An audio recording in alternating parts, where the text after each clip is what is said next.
Hello，大家好，又嚟到我 NetGen 談賽馬嘅時間啦。咁好快回顧下琴日賽事提供心水嘅先，咁就都相當遺憾。琴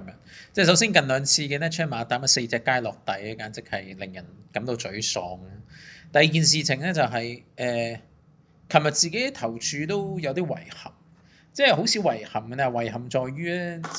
有幾隻熱門我都揀都唔揀嘅，都大家都知我都熱門嚟講，我都通常都我買馬唔會買太冷，但係一啲熱門咧，我可以覺得我1蚊都唔需要買嗰啲場次咧，就唔係好多。但係琴日就係睇中3場熱門都唔中意，但係自己又中得唔認，即係好慘嘅。呢個事情係最慘嘅，即係兩隻呢張馬膽講過第三場怪獸媽媽嗰場，哇！澤星之光無限碌，啲人講023場前023場次澤星之光一定追，場場落飛場場死。琴晚都係落飛落到4.7倍，都係死。呢啲馬係好爽嘅，呢啲馬在場咧，咁其他馬啲賠率係調高咗，咁但係一陣再慢慢講啦嚇，呢隻怪獸媽媽。咁第6場大豪之星嗰場又係唔係翡翠，蟲草之王。上兩場第三我一張馬膽講明係低水準，冇買佢，但係又係楞唔中，咁冇辦法啦，楞唔中條 Q， 有隻威利奔騰，但係楞唔中條 Q， 我自己就麻麻地兩發歡騰，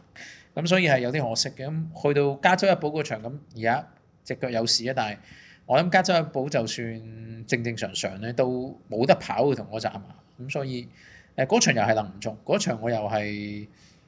諗下先，嗰場英之星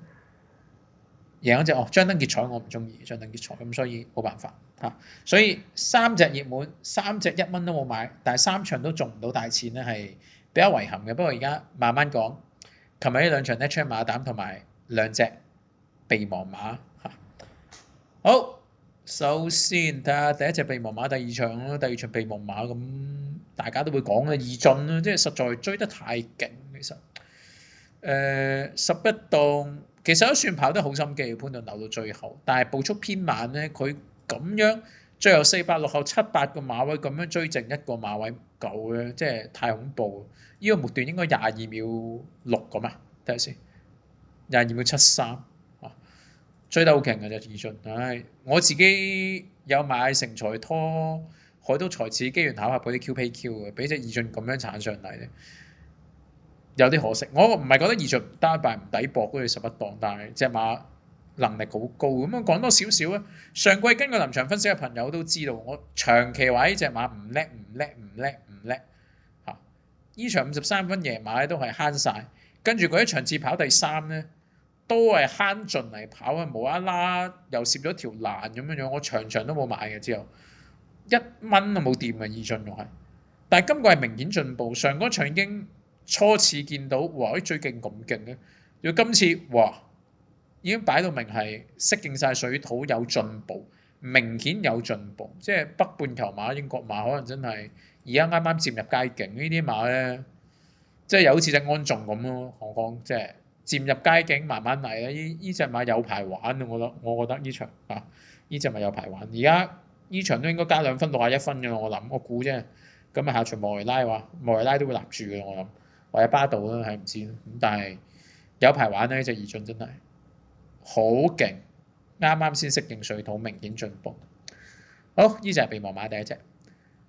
好，第3場其實真係冇辦法，其實呢場咧，邊個估到合金王放頭超快步速23個半22秒06，怪獸媽媽都跟到半死，臨尾仲要合金王撞神朗金剛再撞埋怪獸媽媽，其實。咁又跑唔到出嚟，咁當家信心其實臨場都有揀埋，基本上我就係揀大家知我係怪獸媽媽腳就合金王神朗金剛平山新星，臨場加埋當家信心又有飛，咁莫雷拉就有一剎那決定正確咯。其實轉彎嗰陣時諗住攞出去嘅，但係攞下出去咧，佢見到裡面有位，佢攝翻喺裡面，咁就俾佢贏咗咯。如果平山新星係等裡面當家信心要攞出去嘅話咧，我諗平山新星贏咗呢場。咁我呢場孖寶係叫平山新星，所以都有啲可惜嘅。咁你話怪獸媽媽下次係咪使唔使買啊？我諗都唔需要太擔心，唔係應該咁講。呢場未反應到，唔係話俾佢聽佢渣，只係話俾佢聽今場形勢真係實在太差，怪獸媽媽咁樣俾合金王搞亂晒成場嘅部署咧，我都感到好可惜嘅。好，下一個場次，第4場想講下另一隻備忘馬二話不說。二話不說咧，大家話落到4班好勁，但係其實咁你呢場填咗1200又係跑得普普通通，上次谷草1200咧都係極其普通。唔知係咪133磅133磅嗰啲騎過，可能輕磅騎師133磅頂唔抱咯。嗰陣時133磅潘頓，可能蔡明紹輕磅騎師頂唔抱，因為上場咧其實係又係好差，咁都擺啱位啊上場大佬。二話不說二搭跟前擺啱位，但係騎落去冇。但係今次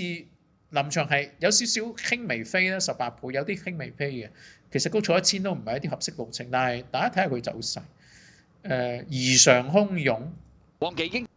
我哋睇到轉彎嗰陣時，杜遠欣，二話不說呢隻，咁前面跟唔住都正常啦，跟住入到直路又飛唔到出去，飛唔到出去啦，咁啊裏面捐啦，湧下上嚟，呢都覺得佢唔得㗎啦，話但係湧下，越湧越近，跟住塞入馬林冇得衝，跟住呢度塞咗入馬林，冇得衝，騎唔到啦，已經前面一堆馬咧，電信跟住電腦7號嗰啲咧已經停咗㗎啦嘛，咁佢係完全係摧殘唔到嘅其實。如果你話大外檔飛上嚟咧，你話贏咗都根本上贏咗。其實如果係大外檔飛，講真，捉下。咁而家大家睇唔到幾誇張，睇預勢分析，因為佢呢個走勢太空用嘅關係咧，我都撳埋預勢分析嚟睇啦。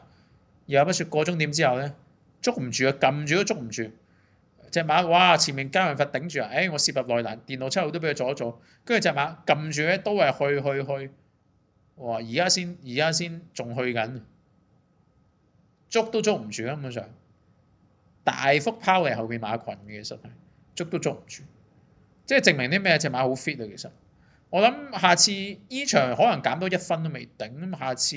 孭翻啲128啊，咁你無論賽128咁我求其噏啦嚇，咁配翻蔡明紹或者潘頓定咩都好，我諗下次都要值得留意啦呢隻二話不說。上場我就好失望嘅，谷草1200咧，即係我都冇買上場，但係極度失望上場係，所以我今場咧睇都冇睇，但係哇咁樣嘅值得留意。好，去最後嗰場呢個就係呢場馬膽場次，秦祖之王都講到明啦，都唔得嘅啦隻馬嚇。咁但係自己又即帝豪之星，我唔知係上次食飽咗定係今次個形勢真係太劣，3、4搭咁走，但係都唔應該咁弱嗰啲走勢，帝豪之星唔知近排沈集成嘅氣勢真係差啲。琴日兩隻落大飛，兩隻都應該落大飛嘅帝豪之星，知道必勝。未必話沈集成叫馬主賭大錢都未必係咁，但係因為如果識計數嘅帝豪之星同知道必勝上根本上係最高嘅呢兩隻喺分別呢兩場場次裏面。但係兩隻落大飛，其實係調整翻一個合理賠率。都跑唔出水準咯。沈集成呢排真係啲馬好似弱翻啲喎，咁希望禮拜日會好翻啲，因為都有隻包裝長勝啊嘛，我都係我愛區嘅包裝長勝嚇，咁睇下禮拜日如何。但係你帝豪之星即係其實解釋唔到嘅，就算3、4碟咧，你量化寬騰都係全程都係外遊，都係唔知做緊乜嘅量化寬騰嘅密度浪3、4碟，翻嚟都頂到個第二。而帝豪之星咧咁樣衝落去冇咧，形勢差還形勢差，唔應該要咁差咯。咁所以要俾多次機會啊！我覺得隻帝豪之星，因為上場佢同辣德嬌同歡樂海有嗰啲前鬥，佢實在太勁。咁威利賓騰都咁我拖威利賓騰，軒轅尤軒啦，好似氣管多血啊，軒轅尤軒，同埋隻美麗歡呼又好失望，落晒飛跟住輸咁遠嚇。咁臨場都有揀到好隻用眼光嘅，但係量化寬騰即係揀唔到。咁就係咯，咁分享咁多今日嚇。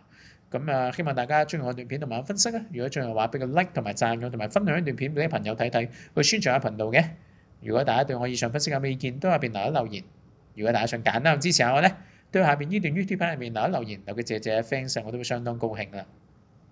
咁大家知道我已經另一渠道喺發放啲臨場分析嘅，每場賽事10分鐘之前咧都會講下熱熱波啊嘛、預計集前落飛馬、場定勢同騎練動態等等。如果大家想收啲信息嘅話，可以嚟到我 Facebook page NetChing 談賽馬，咁自彈 post 攞留言，咁我盡快覆嗰啲有關臨場分析嘅信息俾你睇下，睇你會唔會參與嘅，或者你去撳呢個連結與 NetChing 談賽馬繼續求看股市。入到去之後，你會知道點樣去聯絡我，去攞啲有關臨場分析嘅信息㗎啦。咁到最後，希望大家嚟到 YouTube 頻道 NetChing 談賽馬，緊撳 subscribe 或者訂閱，免費訂閱㗎，同埋咁樣鬧鐘咁全部，咁訂我所有新片咧，你都有個通知或者 notifications，第一時間知道㗎啦。多謝你支持，下集再見，拜拜。